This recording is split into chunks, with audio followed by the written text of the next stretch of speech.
Halo guys, nah pada kesempatan video kali ini gue ingin berbagi pengalaman gue mancing di Thailand untuk yang kedua kali. Nah, gue baru sempat lagi ya bikin video sharing-sharing gue ini nih. Jadi tahun 2022 gue awali dengan video pemancing gue ini. Nah, jadi setelah pengalaman gue mancing di Bung Samran, maka gue udah targetin lagi kolam lain jika gue ada trip lagi pergi ke sana ya. Nah, gue juga udah sempat nanya-nanya ke temen gue, katanya Pilot 101 itu bagus. Kemudian juga ada kolam yang khusus mancing barramundi, yaitu Bunmar Ponds, atau ada Ikilex juga ya di Ratchaburi yang juga terkenal sebagai kolam ikan-ikan monster ya.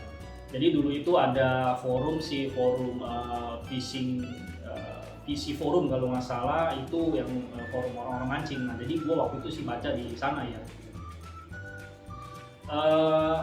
Nah, semua kolam-kolam ikan ini bisa ditempuh dengan perjalanan hanya sekitar kurang lebih 1 jam dari kota Bangkok. Which is biasanya memang turis-turis sih kebanyakan stay-nya di kota Bangkok ya. Nah, jadi pada akhir tahun 2019 lalu sebelum wabah COVID merebak di mana-mana, bulan Juninya gua udah sempet traveling ke sana setelah hampir 8 tahun ya gua nggak pernah ke Bangkok lagi. Nah, beberapa bulan sebelumnya ya tentu gua cari-cari info dulu tentang kolam mancing apa yang menarik untuk gua kunjungi.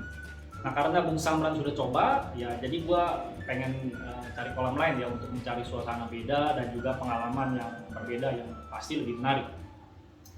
Dan seperti yang lalu juga, jadi gua kontak lagi juga IO gua yang dulu atur untuk kebutuhan gua mancing di Thailand.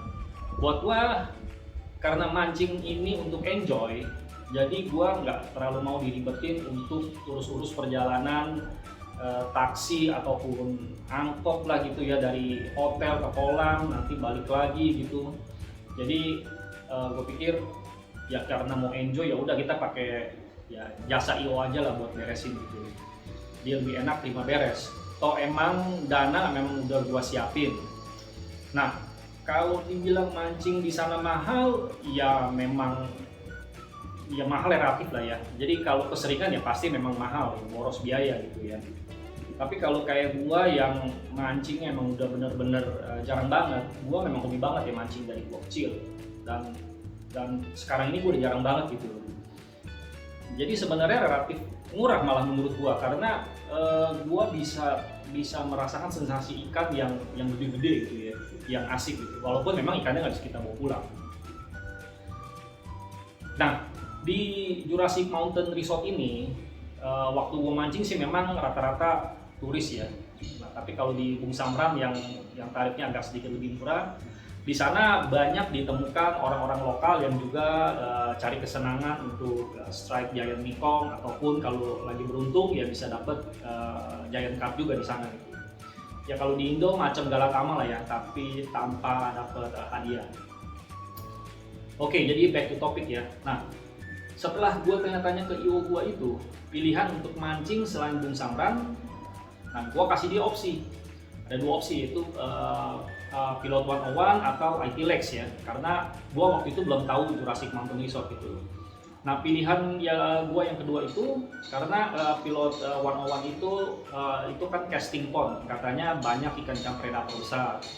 Atau Ikilex yang memang itu juga banyak ya ikan-ikan besar seperti arapaima gitu dan sebagainya.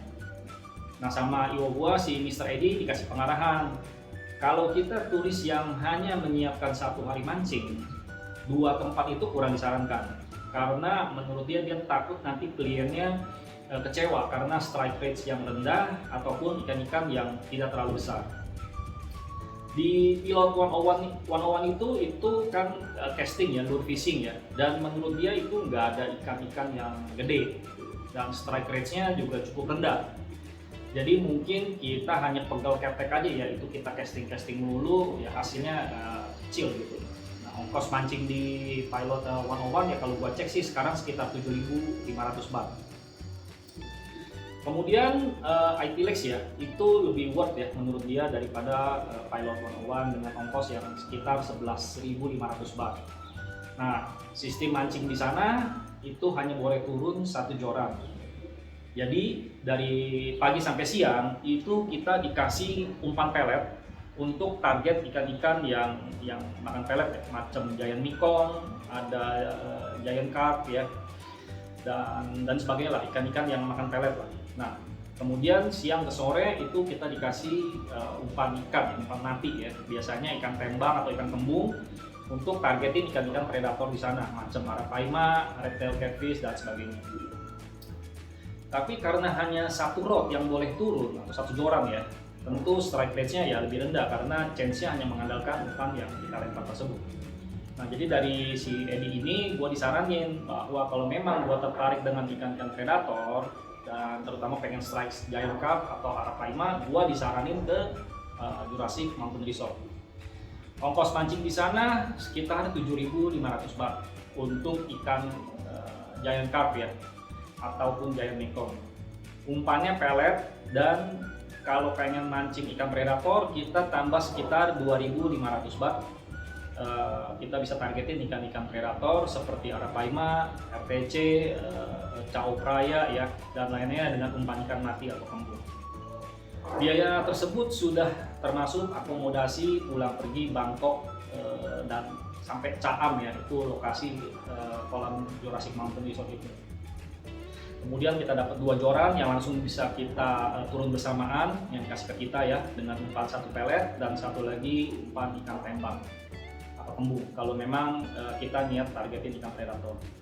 Tapi kalau kita hanya target ikan-ikan yang makan pelet, maka 2 joran tadi ya isinya ya pelet gitu ya. Jadi sekali turun kita akan langsung 2 joran, otomatis ya chance strike rate kita tentu lebih gede. Walaupun di sana memang tidak ada garansi kita bakal pasti dapat ya, seperti halnya di Bung Samran. Nah, jadi dari info ini pilihan pilot 101 otomatis sudah gue coret. Tinggal memutuskan IP Lakes atau gua ke Jurassic Mountain. Dan akhirnya setelah gue pikir-pikir ya udahlah, gue putusin Jurassic Mountain lah ya, gue ikutin saran dia gitu. Jadi kemudian tiba di hari H ya. Jadi seperti biasa driver sudah siap untuk menjemput gua. Kali ini gue dijemput pakai mentang-mentang pakai sedan Camry gitu ya. Perjalanan sekitar 1 jam 30 menit seingat gua, karena di perjalanan gua ketiduran. Nah, tiba di sana langsung ya suasana terasa asri lah ya, dan pintu masuknya itu nggak terlalu besar, macam pintu masuk ke area villa pribadi aja gitu. Nah, kemudian kita akan melewati dulu villa-villa yang bisa kita sewa ya, kalau kita memang berniat menginap di sana ya. Kalau kita ambil trik mancing 2 hari atau lebih dan kita pengen nginep di sana, ya itu di sana ada villanya gitu. Kemudian di tengah-tengah ada kolam ikan hias yang isinya juga ikan-ikan predator gitu. Nah, lewat dari sana, kemudian kita akan sampai di ruang semacam meeting point yang gabung dengan tackle shop dan restoran. Di sana kita dikasih welcome drink dan sarapan pagi. Nah, sambil menunggu sebentar saat umpan dan joran kita disiapkan, ya kita duduk-duduk di area meeting point itu tadi ya. Nah, kemudian di posisi yang paling belakang baru terdapat kolam yang cukup besar ya, walaupun nggak sebesar Bung Samran. Nah, tapi ini ya cukup besar juga untuk kita fighting ikan-ikan monster ini gitu. Kemudian setelah berjalan menyisir kolam, gua sampai di gaseku yang sudah dipersiapkan ya. Dan sama Pedi langsung disiapkan umpan dan langsung dilempar ke kolam. Agak pagi memang sambaran masih belum galak ya, jadi sambil nunggu gua masih main-main HP aja gitu. Oh iya, nah di Thailand ini rata-rata kolam mancing nih pada pakai bait runner reel ya, ketimbang spinning reel. Nah, enaknya reel macam ini saat umpan dimakan dan ditarik kenceng, jorannya nggak kemana-mana. Jadi enak kalau telat gentak, joran nggak hilang ke bawah ikan paling ya, talinya mundur aja gitu ya. Tapi beda sama spinning lah, pokoknya kalau belum pernah cobain, sensasinya beda lah ya sama spinning reel gitu. Jadi kalau umpan kita dimakan, kita mesti cetekin dulu tuh, itu ada tuasnya, kita cetekin, baru kita strike. Kalau kita strike dulu tanpa kita cetekin itu tuasnya, yang ada itu kusut rumah spoolnya. Dan model mancing di sini beda lagi gitu ya, beda dengan yang di Bung Samran gitu. Kalau di sini mereka pakai ada semacam alarm di cangkaknya yang buat taruh kolam, yang buat taruh joran ini. Jadi alarmnya itu nyangkut di senarnya, Jadi kalau strike pas benangnya terulur, maka akan ada bunyinya. Jadi kita waktu duduk di gazebo kita bisa langsung menuju ke joran ya untuk kita strike gitu. Jadi enaknya ada alarm ini ya gitu ya, kita nggak perlu nungguin di depan joran atau panas-panasan mungkin pegel gitu ngeliatin ujung joran, ya kita bisa santai-santai aja dulu ya sambil nunggu itu alarmnya bunyi gitu. Nah sekitar jam 9-an baru sambaran mulai banyak lah ya, mulai agak-agak galak gitu. Tapi awal-awal strike memang masih beberapa kali ngocel gitu, karena udah lama nggak mancing. Kemudian ya tadi gue bilang sistem di sana kan bait runner gitu ya, jadi sempat juga lupa gue cetekin lagi gitu loh itu tuasnya, jadi sempat kusut gitu di spool ya, tapi nggak apa-apa gitu karena ada KD-nya, dia yang beresin lah ya. Kemudian setelah agak terbiasa baru gue mulai banyak landed. Awal-awal nih memang ikan-ikan yang nggak terlalu besar yang landed, macam ada RTC, ada giant mekong juga, ada giant carp yang size-nya masih relatif kecil lah ya. Baru makin siang ikan lebih rajin lagi makan tuh, dan cukup banyak gua strike giant carp di sini. Nah pas siang harinya seperti biasa ya, gua dapet jatah 1 set menu makan siang dan gua pesen nasi goreng ala Thailand. Kemudian habis makan gua lanjut lagi mancing, dan ya seperti biasa ya tadi ya gue bilang ya, di sana kan memang banyak giant carp ya ketimbang giant mekong ya. Jadi gue cukup banyak dapet giant carp di sana gitu. Tapi gue memang masih belum strike nih Arapaima nih, dan gue pikir kayaknya karena makin hari makin sore gitu ya, gue pikir gue mesti mengubur nih impian gue buat strike Arapaima, karena ya tadi waktunya udah makin sore dan nggak ada tanda-tanda Arapaima yang strike pada hari itu. Dan di lapak yang tetangga gue juga gue nggak ada lihat yang landed Arapaima gitu. Jadi semakin sore akhirnya udah menjelang berakhir nih sesi mancing gue nih, akhirnya gue strike juga Arapaima. Untung nih gue nih, jadi pada saat strike gue masih belum tahu apakah itu Arapaima atau bukan gitu loh. Tapi akhirnya di tengah kolam itu tampak Arapaimanya sedikit meloncat keluar dari air gitu loh. Jadi pas gue strike, gue lihat itu di ujung sana tuh Arapaima loncat gitu loh. Jadi gue yakin bahwa gue ini strike Arapaima.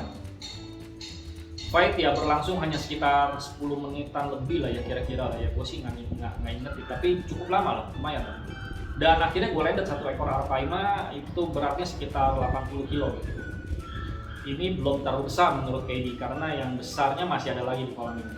Tapi ya setidaknya gua sangat puas lah ya sudah bisa mendapatkan Arapaima gitu. Nah di sana gua termasuk cukup untung juga karena gua cukup banyak dapat variasi ikan. Selain giant carp, gua dapat giant mekong, gua dapat chow raya, kemudian Arapaima, kemudian RTC gua dapat juga, dan ada beberapa ikan yang gua agak lupa namanya, tapi itu memang size-nya nggak gede lah, semacam catfish apa gitu, tapi gua lupa, gua nggak ingat lagi gitu. Nah jadi berdasarkan pengalaman gua ini gitu ya, kalau memang nanti gua ada rezeki untuk pergi ke Thailand lagi, memang gua ada rencana nih mau coba kolam lain lagi. Nanti gua mungkin mau tanya lagi gua apakah ada yang kolam-kolam yang menarik gitu ya. Tapi kalau enggak, pasti gue akan datang lagi ke Jurassic Mountain Resort ini gitu. Nah semoga video sharing gue di Jurassic Mountain Resort ini bisa memberi wawasan ataupun tambahan informasi ya bagi teman-teman yang penghobi mancing yang mungkin juga ingin mencoba kolam mancing Jurassic Mountain Resort ini. Karena kalau Bung Samran mungkin memang banyak lah ya orang yang udah pada tahu gitu ya, karena memang itu kolam pancing yang sangat populer gitu. Tapi Jurassic Mountain ini mungkin tidak terlalu populer, tidak sepopuler Bung Samran gitu ya. Jadi mudah-mudahan ya video mancing gua yang di Jurassic Mountain Resort ini bisa cukup menarik lah bagi kalian yang memang pendekar mancing untuk barangkali kalau ada rezeki mencoba kolam mancing ini. Oke, jadi begitulah sharing gua kali ini ya, cukup singkat tapi semoga bermanfaat bagi kalian semua, dan sampai jumpa di video gua selanjutnya. Terima kasih.